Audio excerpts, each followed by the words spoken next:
नमो भगवते वासुदेवाय।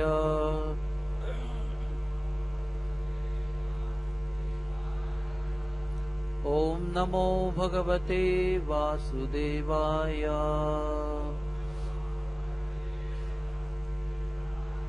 ओम नमो भगवते वासुदेवाय।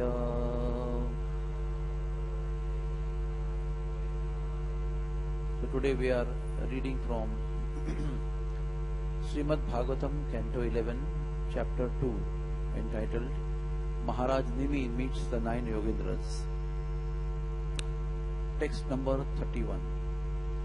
Dharman Bhagavatan Bruta Yadi Naha Shrutaye Kshamam Yaihi Prasannaha Prapannaya Dasyati Atmana Apyajaha. Dharman Bhagavatan Bruta Yadi Napsrutaye Kshamam Yai Prasanna Prapannaya Dasyat Atmanamapyaja. Dharman Bhagavatan Bruta Yadi Napsrutaye Kshamam Yai Hai Prasannaha Prapannaya Dasyat Atmanam Apyajaha. Please repeat. Dharman Bhagavatan Bruta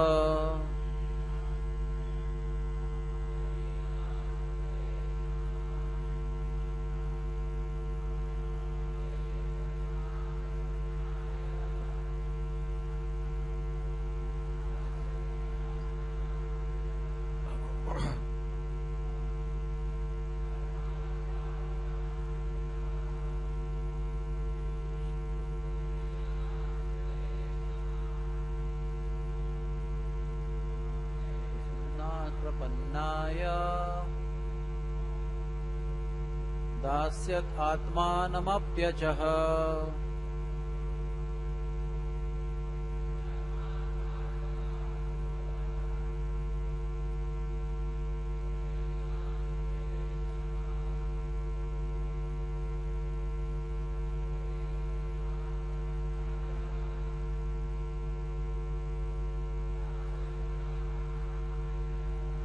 Ladies, Dharman Bhagavatan Bruta Dinapsrutaye Shamam Yai Prasanna Prapannaya Dasyat Atmanamapyaja. Ladies, Dharman Bhagavatan Bruta Shrutaye Kshamam Yai Prasanna Prapannaya Dasyanam Atmanam Apyaja.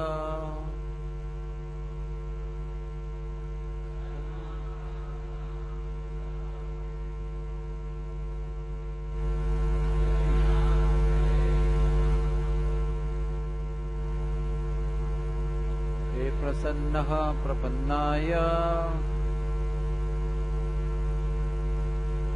Sati Atmanam Apyaja. Dharman Bhagavatam, the science of devotional service. Bruta, please speak. Yadi, if. Naha, of us. Shruyate, to hear properly. Kshamam, there is capacity. Yai, by which. Prasannaha, being satisfied. Prapannaya, to one who has taken shelter. Dasyati, he will give. Atmanam, himself. Api, even Ajaha, the unborn Supreme Lord. Translation. Please speak about how one engages in devotional service of the Supreme Lord. If you consider me capable of properly hearing those topics.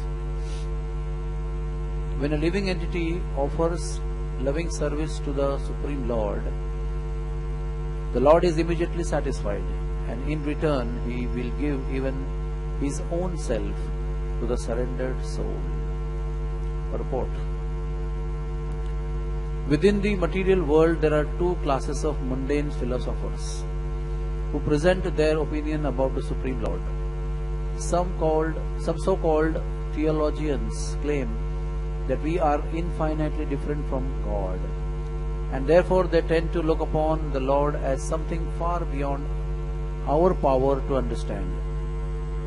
Such extreme dualistic philosophers, outwardly or officially, claim to be pious and religious believers of God, but they consider God so much different from that which is within our experience that according to them there is a little profit in even trying to discuss the personality or attributes to the Supreme God.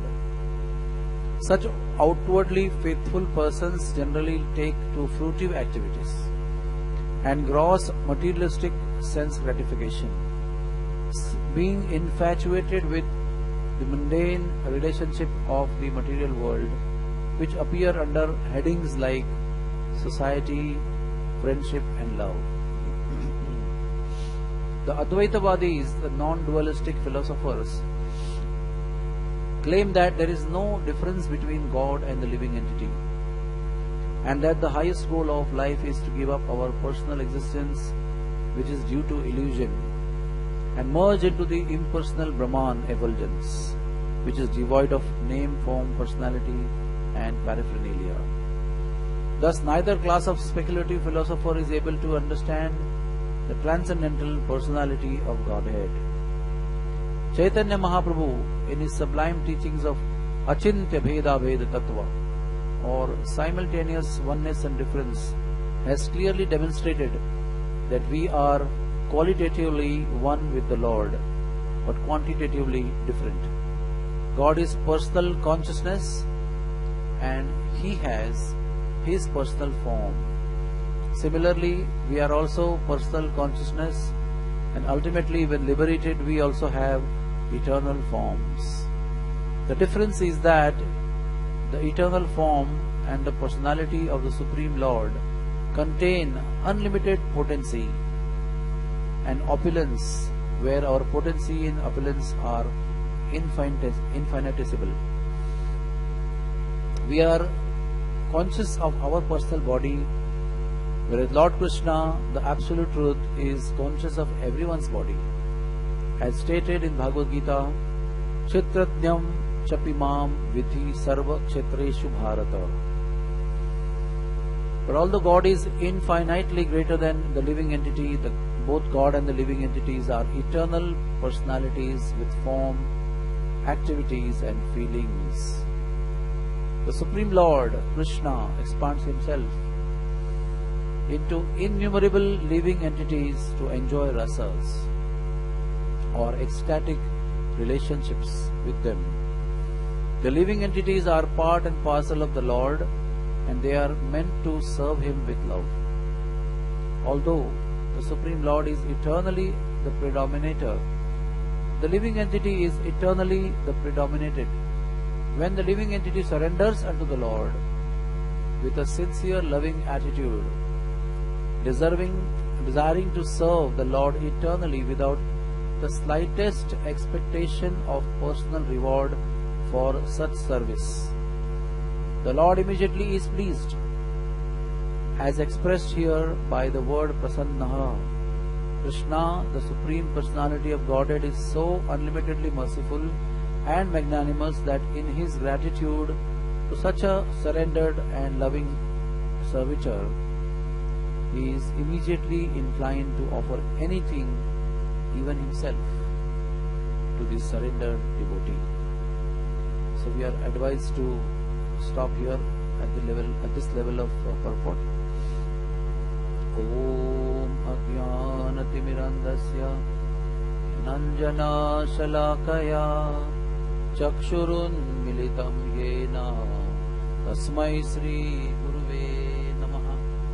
Sri Chaitanya Manobishtam Sthapitam Yena Bhutale Swayam Rupak Kadamayyam Dadati Svapadantikam. Sri Krishna Chaitanya Prabhu Nityananda Sri Advaita Gadadhar Srivasadi Gaura Bhakta Vrinda. Hare Krishna Krishna Krishna Hare Hare, Hare Rama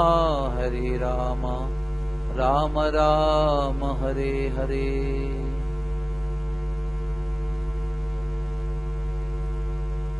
Hare Krishna. So Srimad Bhagavatam is now at the event of Narad Muni talking to Vasudev, and Vasudev asking questions to Narad Muni. And Narad Muni, out of his humility, although being much superior to Navyogendra in one sense, because his seniority is so much, even in the timeline or spirituality, still he is humble enough to quote the discussion between Maharaj Nimi and the Navyogendras. And these teachings of Navyogendras constitute a very important part of the teachings of our Sampradaya also, and the eternal teachings of spiritual science. Very interesting, all the 9 Yogendras, one after another, speak very beautiful, instructive lessons to Maharaj Nimi. And here Maharaj Nimi is asking a question: am I qualified to listen? This is the qualification of a listener. The moment he asks question about his qualification and whether he is eligible, he becomes eligible. Because the eligibility of a Shrota is his desire to listen, his desire to hear humbly and submissively, submissive oral reception. And Prabhupada goes on explaining variety of people having variety of knowledges. And he comes to the point of surrender. Now this is the ultimate status of a devotee in his life. But finally, after trying to enjoy sense gratification, doing things to be happy in life, he comes to know that whatever you do in material life, happiness is not there. Happiness is only abhas, anticipation and anticipatory feeling that, oh, it will come. We do certain things and we expect happiness will come. But invariably, there is unhappiness. So after that, activities of fruitive activities, the person becomes renounced. Then he starts acquiring knowledge. Knowledge by nature gives renunciation.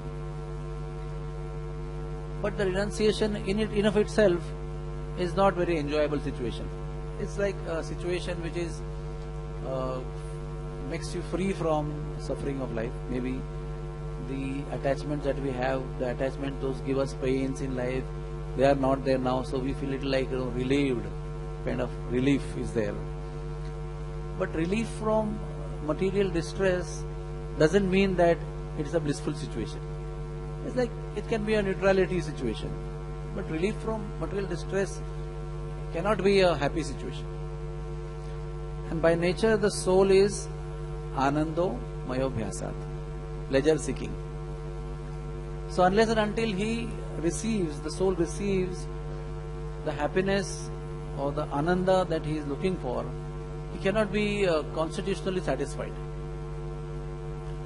So then karma kand, then jnana kand, vairagya, and then comes bhakti. And in bhakti also, when he performs bhakti, then he feels I must get happiness. By performing, chanting Hare Krishna, the process of chanting, I should be happy. by performing activities of devotional service, I should be relieved of my pains and pleasures. And finally, I must be happy by doing my sadhana. And then finally, I should get liberated from these cycles of birth and death. And finally, I should get association of the Lord. And finally, I should be in Gauloka Vrindavan. And there is one significant thing is there in all this process, that I is a prominent feature in all these activities. Right? It's very nice, there's nothing wrong. But still, it's a stage, it's not ultimate. It is said that dharma, artha, kama and moksha, all these four things can serve us as hindrance to our bhakti. Artha and kama, everybody knows, money is always a problem.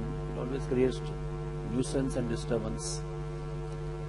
Desire for sense gratification anyway entangles us. So it's not difficult to understand that these two things are bad for bhakti. But dharma also can be bad for bhakti if it is not properly performed with the understanding of the purpose. That purpose is samsiddhir haritoshanam.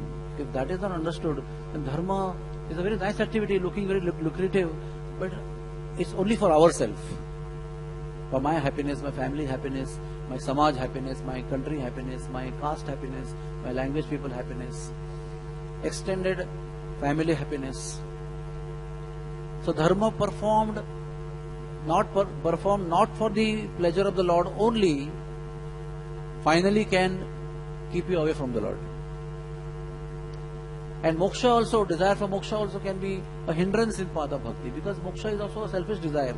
I want to get liberated from this suffering cycles of birth and death. I do not want to get entangled in these sufferings of cycles of birth, old, disease and death. So bhakti is much beyond this char purushartha. Bhakti is pancham purushartha, that is love. And such love, that is not that love that when I love you, my Lord, I must get love from you. I must get that reciprocation from you. Well, when you go at the bank of Jamuna, you don't separately apply for cool breezes, right? When you sit at the bank of Jamuna, Ganga, automatically cool breeze comes. It's like a package. So when we love, we don't have to ask the Lord that, my Lord, please reciprocate to my love, please, because I need your love. I am hungry for your love.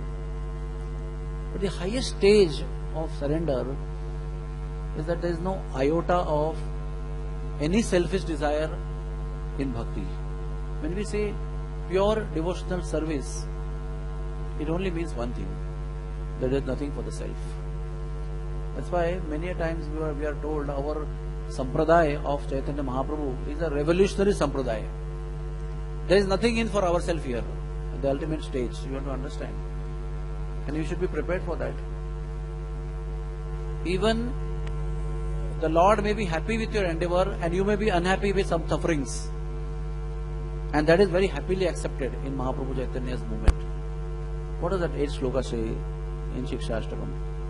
Ashlishava padaratam pinastumam. Pinastumam means I am ready to get crushed, my Lord. But I will never give up activities that are intended to please you. Nothing will discourage me from serving you, because I am getting some pain, I am getting some suffering, I am getting some distress, unwanted experiences. You can, you embrace me, you kick me away, you crush me, make me miserable. It's all right, my Lord. I want to simply please you. If my suffering or my going through these experiences is what you want and is what is going to please you, I am okay, my Lord. And that is called bhakti. You see the gopis, how much, today also we think Vrindavan, Mathura, Nandagaon. How far is from Mathura? Very close. Within 2 hours we can go today. Or even if you walk, it may be 1 or 2 days. But the gopis never went there. No, we want to be with you. How can you leave us? They expressed their love. But the Lord went. And it could have been always possible to just go across and meet Krishna. But they never went, because they knew that He didn't want us to go there. It won't be pleasing if we go there. He wants us to stay here back. There's some purpose behind it. And till the end they didn't go. When he called, they went. Because then that would please him. So they went.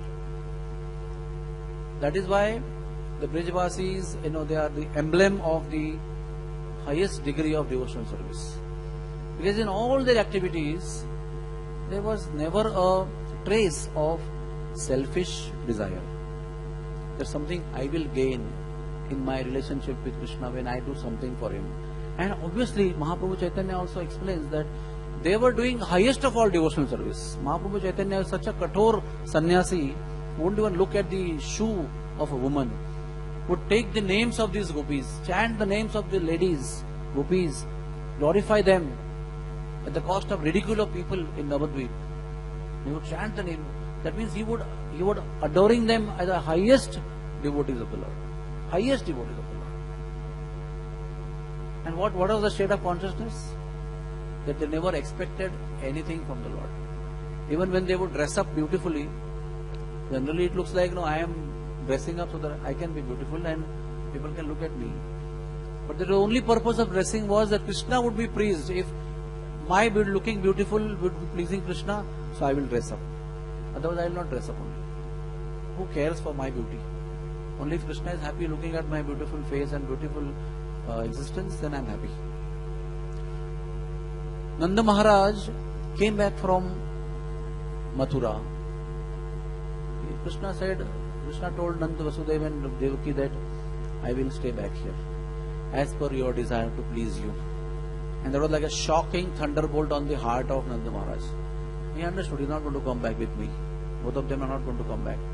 And if that is going to please Krishna and Balaram, so be it. It was like a too much painful situation for him, and he couldn't leave from there. His legs were so heavy. He was living so slowly. He stopped on the way to Gaurav village. And he couldn't just move. He finally went.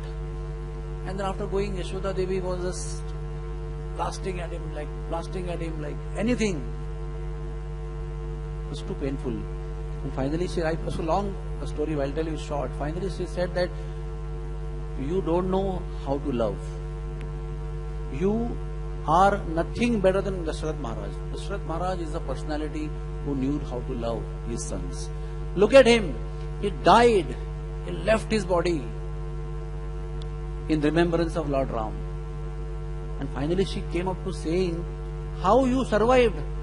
Why didn't you die there only instead of coming here to tell me that they didn't come with you? It's like ultimate, But Nanda Maharaj is such a magnanimous personality.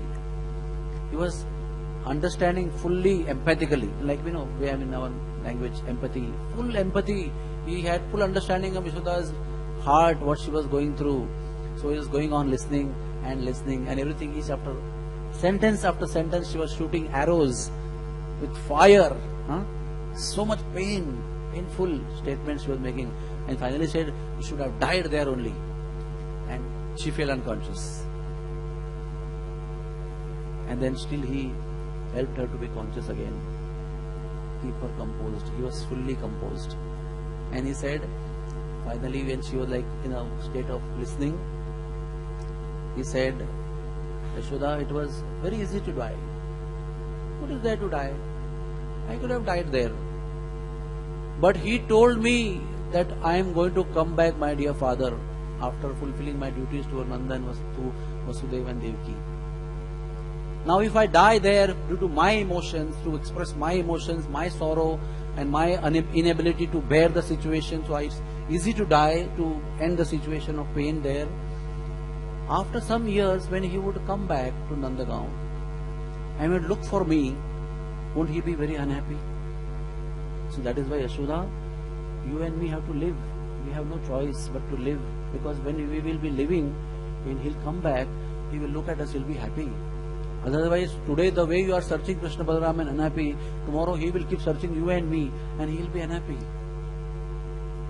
This is his consciousness of being ready to go through all the pains of life till the time he comes back, to be, just be there, exist, so that when he comes back, He will be happy to see us and He will not be unhappy by not seeing us.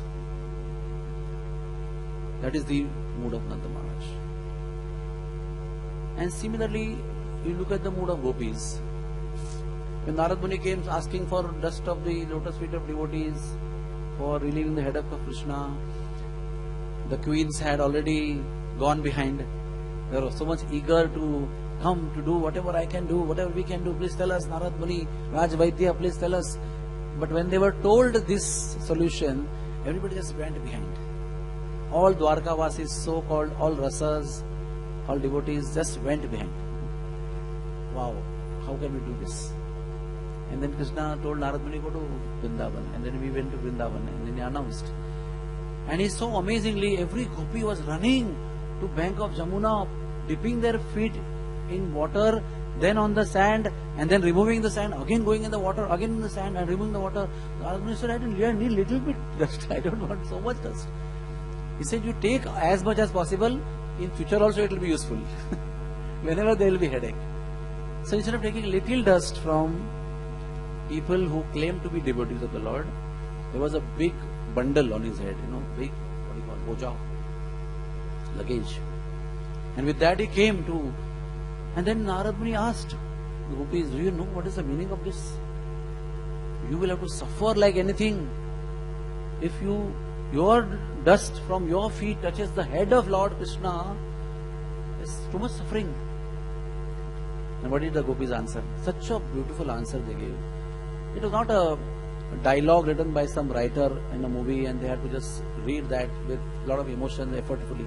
This is a natural statement for them. They said, forget about curing the headache. The aim is to cure his headache. But even if the dust of our feet can relieve him for a moment of the headache, not curing, just little bit decrease in the intensity of the headache for a only moment, then we are ready to undergo sufferings in hell for eternity. That means this kind of surrender, what does it tell? Even our beloved, if he is going to get pleased, even that going to cause me eternal suffering in hellish situations, I am okay. To that extent, there is desire to please the beloved. That is, here the beloved is the Lord. And that is the only reason Sri Krishna sells himself to such devotees. Rupa Goswami explains in Nectar of Devotion, in the first chapter itself, that one of the qualities of Shuddha Bhakti is Sri Krishna Akarshini. After Kleshagni, Shubhadha, Sudurlabhaha, Moksha Laguta Tritaha, Sandrananda Visheshakma, the last one is Sri Krishna Akarshini. It is said Sri Krishna is attractive to everybody in the world. Even millions of cupids are mad after him. All devotees are after him. All sages are after him. All demigods are after him. Everybody in the material world is after him, enamored by his beauty, by his personality, by his kindness, by his magnanimity. Millions of cupids faint in front of the beauty of Krishna, in front of the personality of Krishna. But Sri Krishna is also being attractive to everybody. He is also attracted to something, and that is called as Shuddha Bhakti. Sri Krishna is supreme controller, but he is also controlled by something that is called pure devotional service. That is why it is said pure devotional service is superior to Krishna also, because when done, Shuddha Bhakti conquers and controls Krishna. And who does that? Is pure devotees. Rupa Goswami says, symbol of devotional service is the highest, in highest degree, is Srimati Radharani. To perform devotional service means to follow the lotus footsteps of Radharani. Brajvasis put themselves under Radharani to attain perfection in their devotional service. Devotional service is not an activity on the material world. It is directly under the control of Radharani.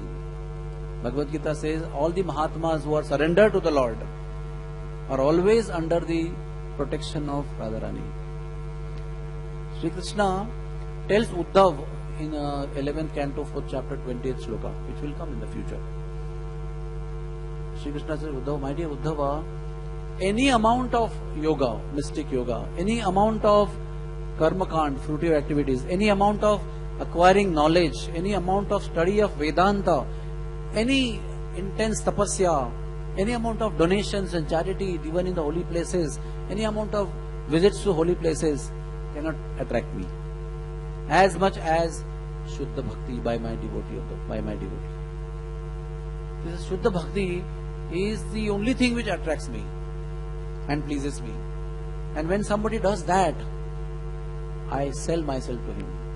Like he told, Chaitanya Mahaprabhu told so many devotees that he can sell me in the market. I am his puppet. Sri Krishna himself becomes puppet in the hands of a person who performs Shuddha Bhakti, pure devotional service. What is the proof? He told the gopis that you have done so much for me. I may be whoever I am, but I cannot repay you. Just be happy in whatever you are doing as the reward of your activity. Amazing. This is very amazing. The person who is a giver of everything, person who is controller of everything, possessor of everything, owner of everything, he is saying, I am helpless. Such is the power of Shuddha Bhakti that makes the supreme owner of everything a helpless personality. And then there are so many proofs. He told gopis, na parayaham. Then he became the charioteer of Arjun. Narad Muni went to meet Pandavas. And Yudhishthira Maharaj was glorifying Prahlad. So Narad Muni said, you are trying to glorify Prahlad as superior to him. But do you know Supreme Personality of God is so much merciful to you. He became an ordinary human being. He became your cousin. He became your friend. He stayed with you. He became your messenger.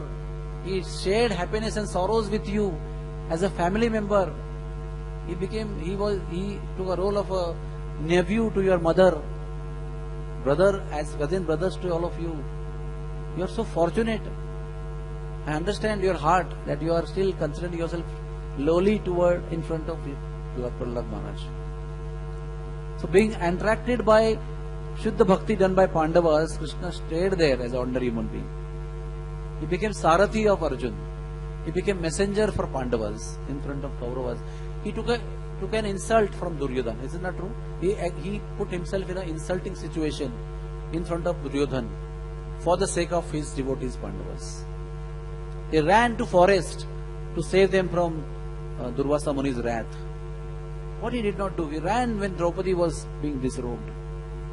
He had no business to go. He is Supreme Personality of God. But because he is subservient and controlled by the love and surrender of his devotee, he does something which is unusual, which is amazing actually. So, Prabhupada mentions again, God is great, but pure devotional service is greater than God, as it conquers and controls the Lord. So, this purport where we read, it ended at the level. I'll read again those lines, very beautiful lines Prabhupada explains.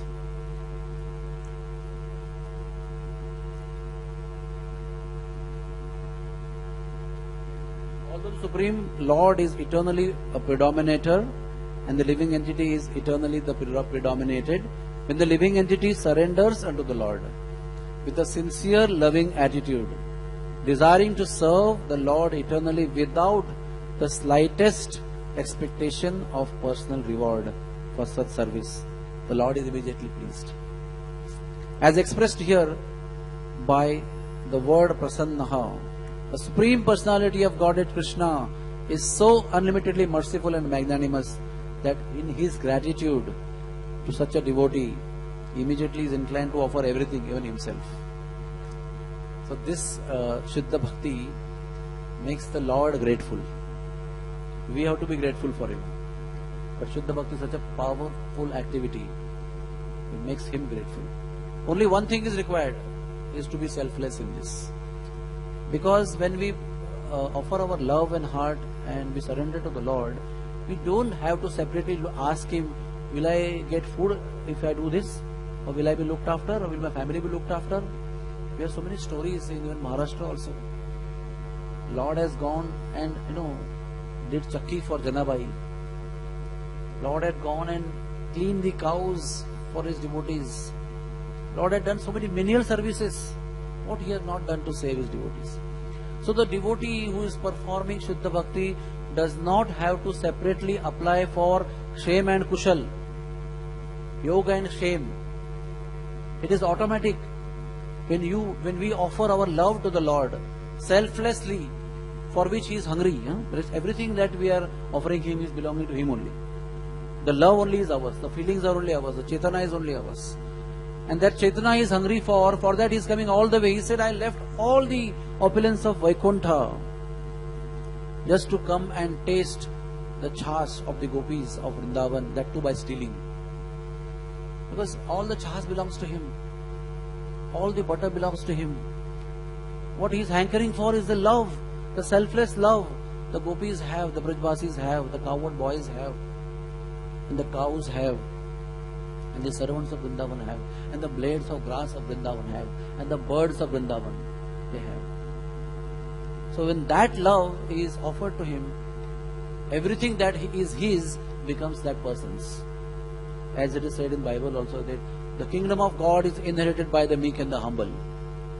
That means whatever the Lord thinks he owns or belongs to him, everything becomes the property of the devotee who is in love, in surrender to the Lord. So, Shuddha Bhakti is so powerful, and even Lochan Das Thakur always says that who has taught us all these things? Who has taught us the devotion of Braja Yuvati?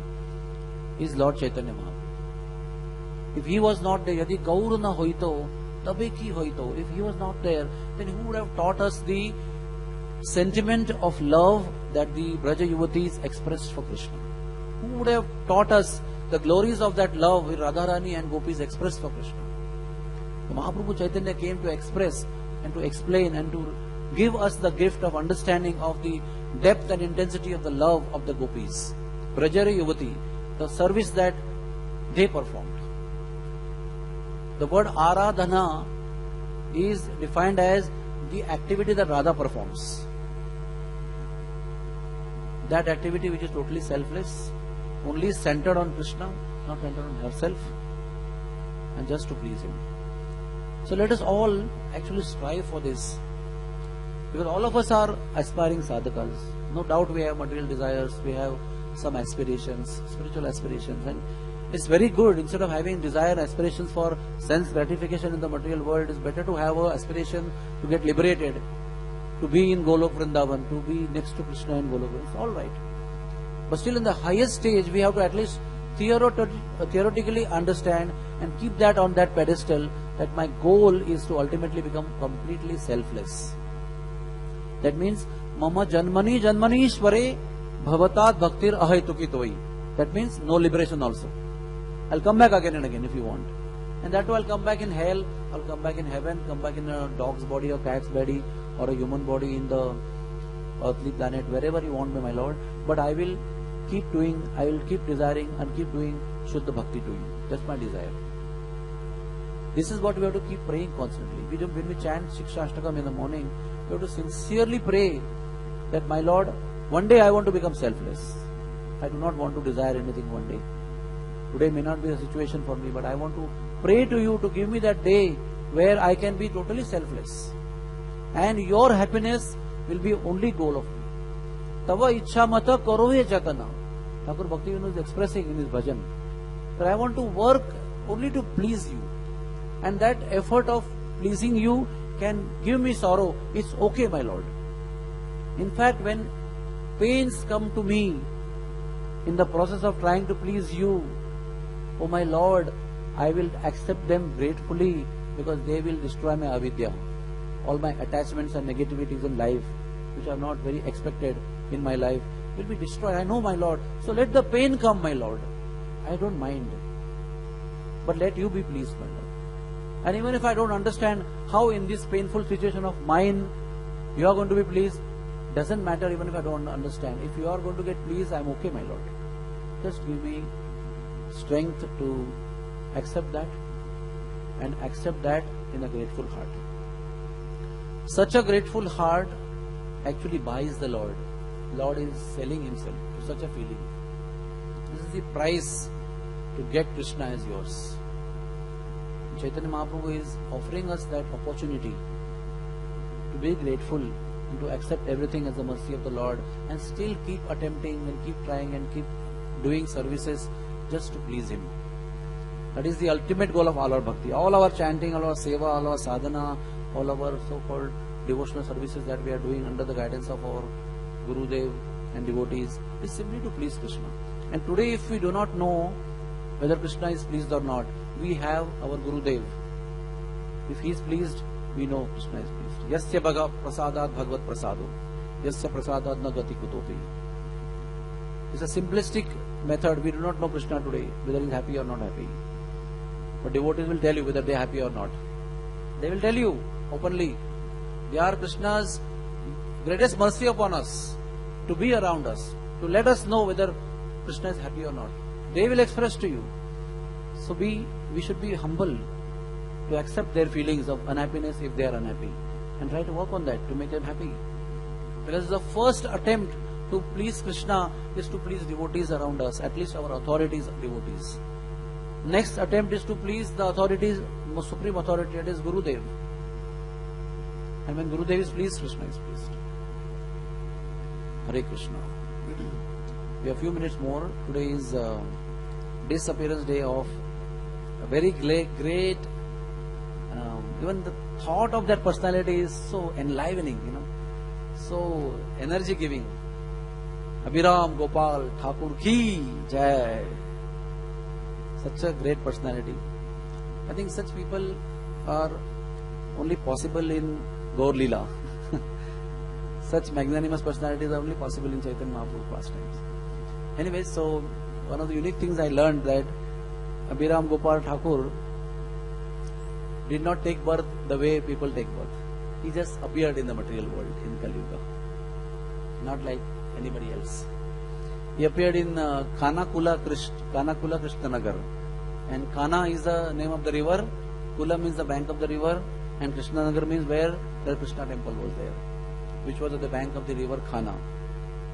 Today it is near Amta when you go from Calcutta by train. Abhiram Gopal Thakur was Sridama in Krishna Leela, very very dear associate of Lord Nityananda in Kali Yuga, and also he was known as Sri Ram Das. When Chaitanya Mahaprabhu sent Lord Nityananda to preach, he had these two amazingly, transcendently crazy people with him. One was Abhiram Gopal Thakur, and second was Gadadhar Das, that Kazi Gadadhar Das, chant now. That Gadadhar Das was also the accompaniment of Lord Nityananda. Because Lord Nityananda also shared that same transcendental craziness with him. These two were fit candidates to join him.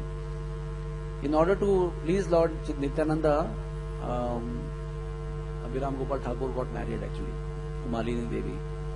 He was always filled with ecstasy due to the mercy of Lord Nityananda and due to Lord Nityananda's empowerment.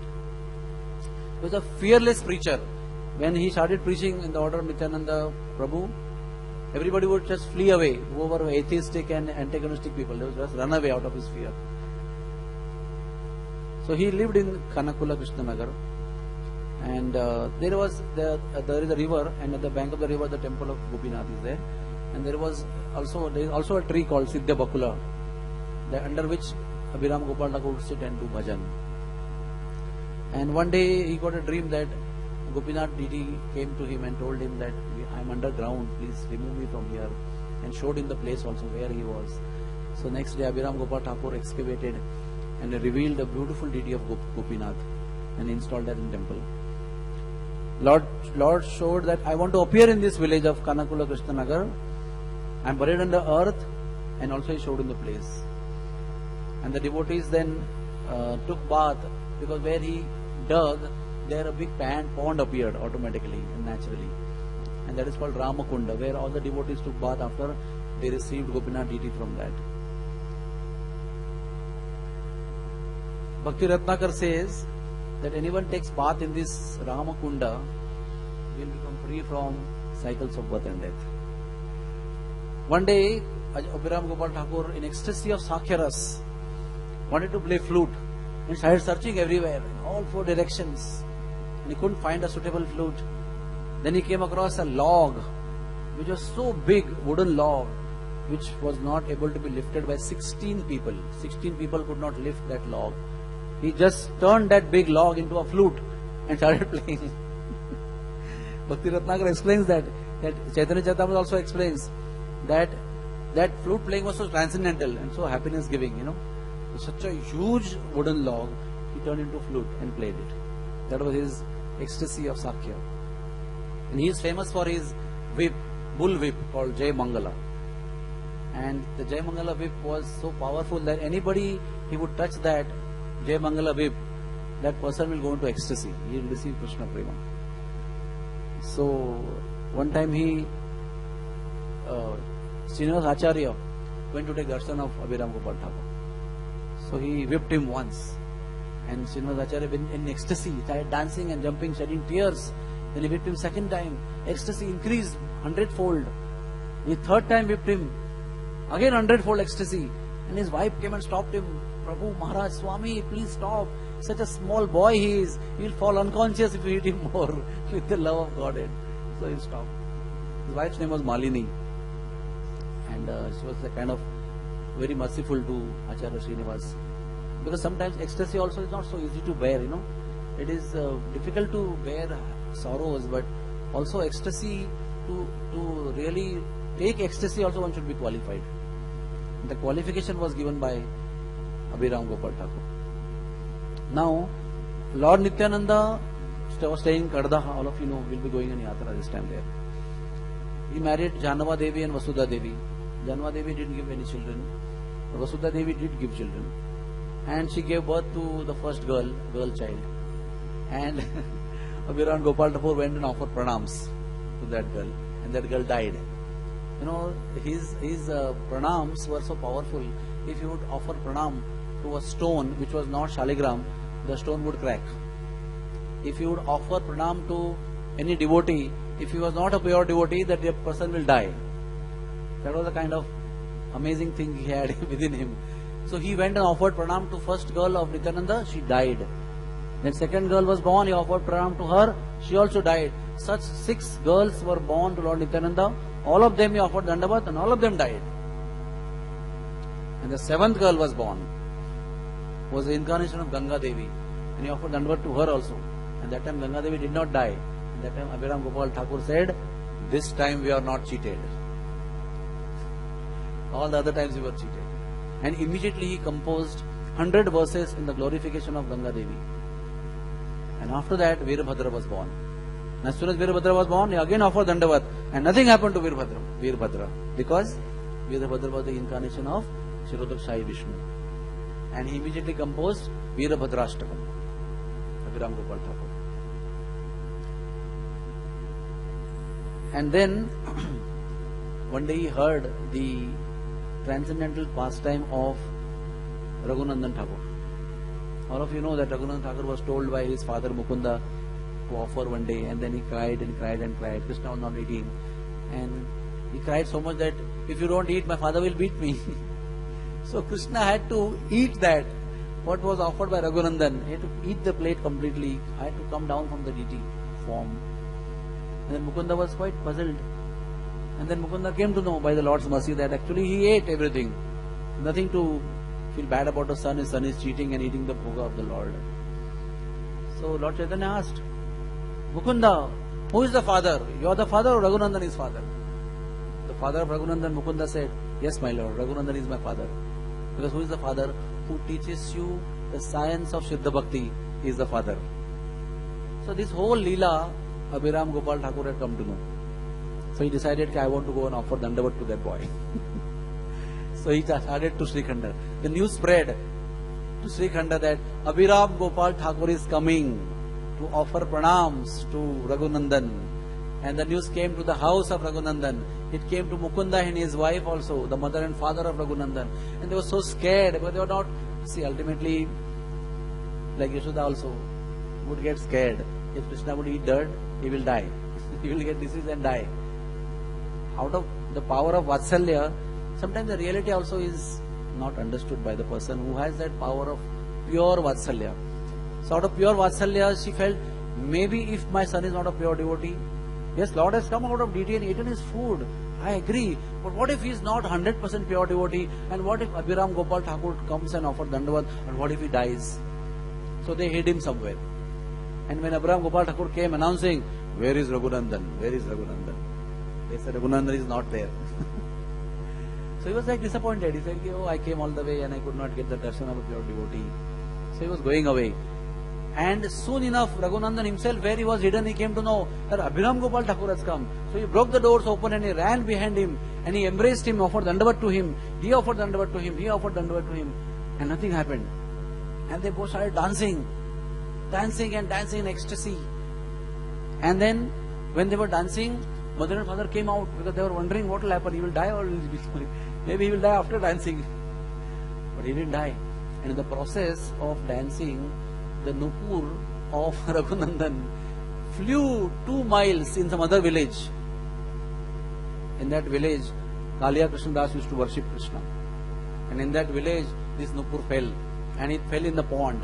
That pond is called Nupur Kund. And then that Nupur was worshipped by Kaliya Krishnadas. And today, that Nupur and Kaliya Krishnadas both are worshipped at that village. What is that village name? Parul, near Katwa. So this is Abhiram Gopal Thakur. I remember, one more thing I'll tell you. Gopal Guru Goswami, whose temple is there in Vrindavan near Dir Samir also. He also was one time whipped by Abhiram Gopal Thakur. But nothing happened to him. Why? Because Chaitanya Mahaprabhu had put his lotus foot on the forehead of Gopal Guru when he was a small baby.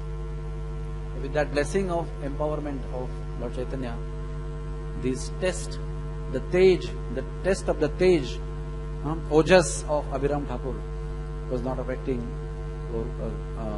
Gopal Guru Goswami. And how can we not remember our Abhiram Gopal Thakur Prabhu on the day of Abhiram Gopal Thakur disappearance? I remember he was in Pakistan. Many of you may not know, many years back, he was staying here, just in the room here, where I stayed before he stayed. And before that, he was in Pakistan. And in Pakistan at that time, when we had just become devotees, 6 temples were burnt by Pakistanis, Hare Krishna temples. And that time, they were also hunting the devotees who were there in the temple. So they all just fled away. So in that process, his wife stayed behind, he came back, he came to India, and I was that time full-time in Vrindavan temple, looking after that Ramjivai Satsang Bhavan. So I was told he is coming, you have to please give shelter to him, and he will stay here incognito. Of course, Pakistani police cannot come and arrest somebody in India, but he is coming from Pakistan, running away from Pakistan. So he stayed with me in Ramjivai Satsang Bhavan for many months. Things were settled. In the process, news came that his wife died in a storm. In the storm, tulsi plants fell down from the, what do you call that, katta or platform. And she was so much a devoted lady to Tulsi Devi that she just went and ran and embraced that pot of Tulsi which fell down, and there only she left her body. So then he took Vanprastha and he left Vrindavan temple and he came here, Radha Gopinath temple. And he stayed in the room next to Radhanath Swami Maharaj. And the greatest memory that everybody has is to always shoutingly call Gopal, Krishna, Krishna, Gopal. And some devotees were like sons to him that time. They would say, what Prabhuji you are shouting? We are getting disturbed. So that time Radhanath Maharaj told him, he is not shouting, he is calling them. He is calling Krishna and Gopal. Every single moment, even in the middle of the night also, he would call constantly. Such a devotee he was, fantastic devotee.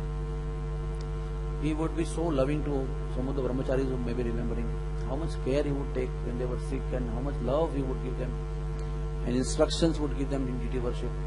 And he would cook for His Holiness Radhanath Swami Maharaj. And his pieces of potato or suran or maybe dudhi or whatever he would, kasifal, he would take only equal cubicles, equal looking cubicles for making sabji. All the other shapes and sizes he would discard. That was his standard. And then when he would cook and he would offer to Krishna and he would serve Radhanath Maharaj said that his preparations would shine effulgently in the plate. And I could make out which preparations were made by Abhiram Gopal Thakur Prabhu.